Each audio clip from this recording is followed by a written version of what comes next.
When did your group, Anonymous 4, get together, and what kind of music did you start singing? We first got together in 1986, and the idea was to try the close-voiced medieval polyphony for higher voices, for women's voices.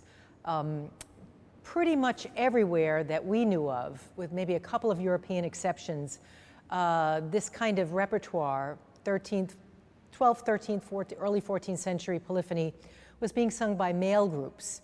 But the polyphony is so tightly voiced at that time, it's long before our SATB concept, that any group of close voices can actually manage it very nicely.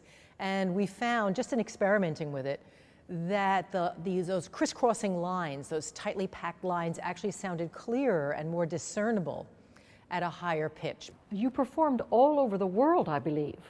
Yes, we've been very fortunate to be able to travel to quite many far and wide type places. And we find audiences for what we do in the oddest places. In Japan, they seemed crazy about it, and we had no idea how it got there. When did Anonymous 4 actually start singing the music of Hildegard of Bingen? Well, we started thinking about it in 1986, probably early 1987.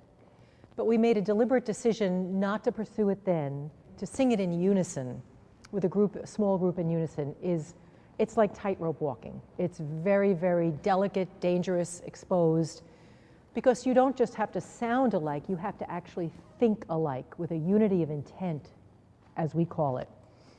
And we didn't quite have that yet right at the beginning. We really knew that. That was going to take a little bit of work, a little bit of being together. So we just put Hildegard on hold.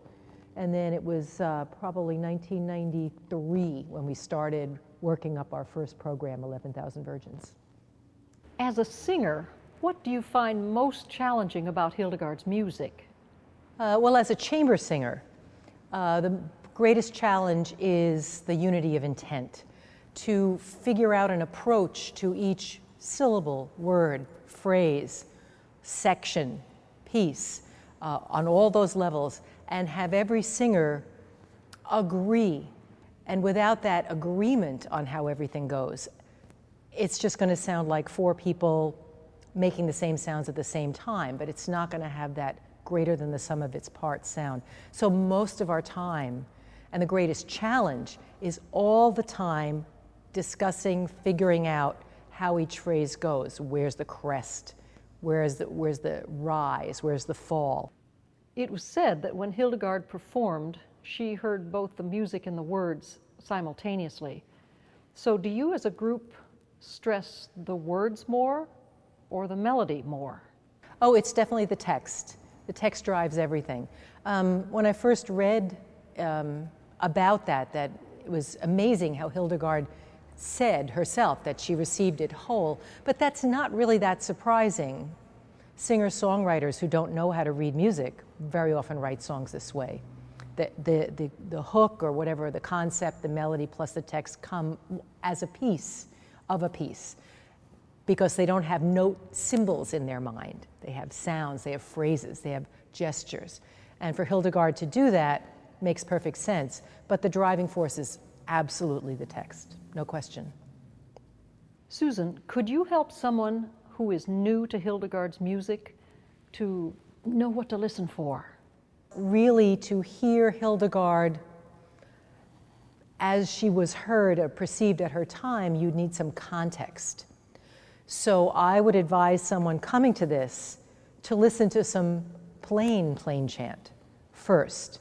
Hildegard wrote her pieces, her chants, as pieces for the liturgy. And so the way we did it, Anonymous 4, in our first Hildegard recording, was we made sure that her chants were placed among the normal chant that would have been heard with it at her time.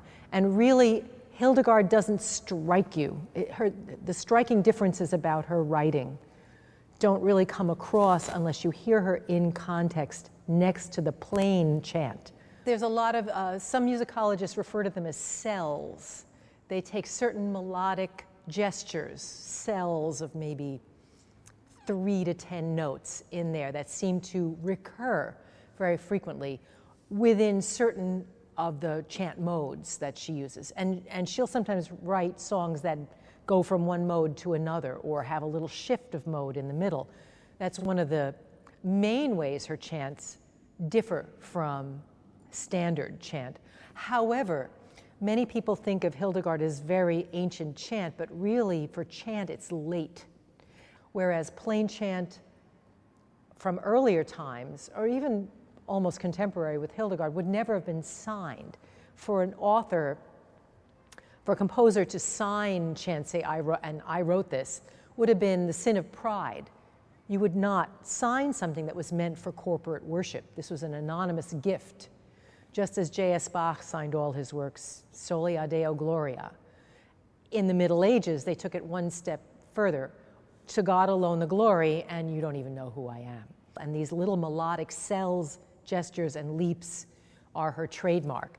But again, I say that if you listen to some of Hildegard's music next to, say, listen to some of her Ursula music, but then listen to some of the music for the canon of Virgin Martyrs, or Jesu Corona Virginum, the hymn, and just get to know how her little cells and gestures are a little more extreme in every way than typical chant composition of that time. And you'll start to pick up the style even better than if you just listen to Hildegard alone. Hildegard said that she heard the music, the words and the melody coming through her visions. Do you think that this was the case? I don't know if she, like Mozart, would hear a composition fully formed, but it's possible to me that she has this set of melodic gestures, and certain words would probably incite certain gestures, references to spiritus or other, or martyrdom or the blood. They seem to be knit with certain cells at times. I mean, that's anecdotal. There are musicologists who have done actual, almost computer-aided studies of how the words and the cells go together.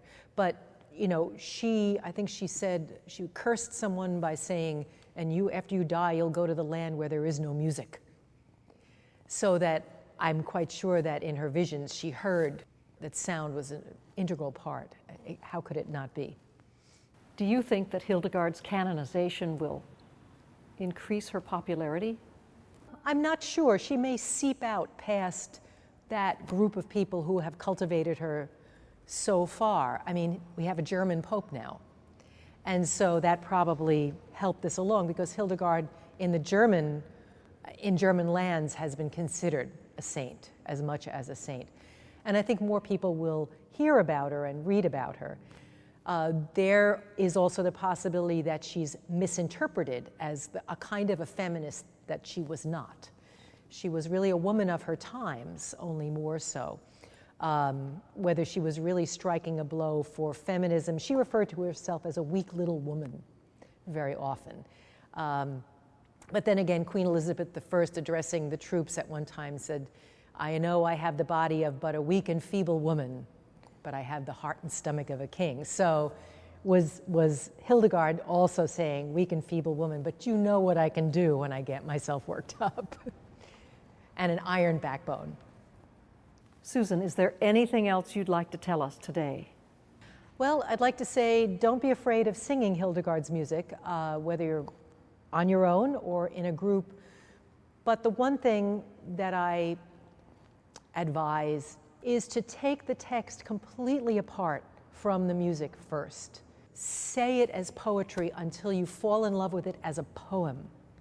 And only then, after you've figured where the phrases stop, where they arc, where they end, until that's understood, don't even look at the music. The more you know the text and fall in love with it that way, the quicker your job will be with achieving success with the music, and what people might see as musical obstacles.